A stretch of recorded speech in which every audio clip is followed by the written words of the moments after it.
My name is Olivia, and I lived in the dorms last year, so fall 2023, and I lived in Unit 2. So I'm just gonna give you my perspective on like what the move-in process was like. To preface, all photos were found online. I did not take photos or anything like that. So basically, as you can see here in the first photo, basically when you move in,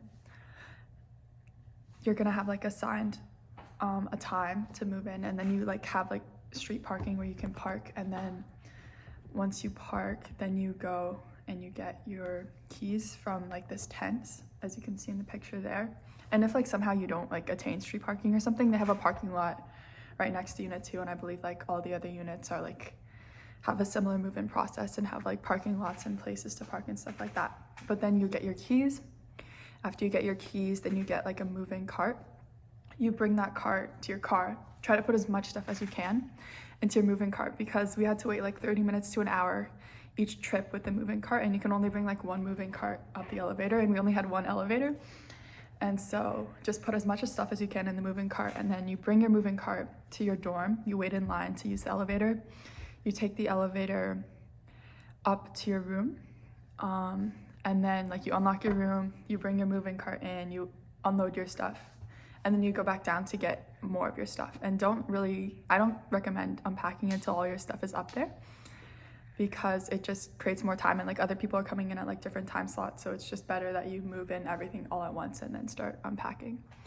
And then I recommend you have at least 2 people with you during move-in, because like sometimes you only have like a certain amount of time you can park your car in like these parking spots. So you want to unload all your stuff, and it might not fit in the moving cart for the first trip. So you unload all your stuff, and then you put it on the street. And so you want to have someone who's like looking over your stuff while you're like moving the moving cart back and forth with your stuff, like your goods that you're like moving into the dorm.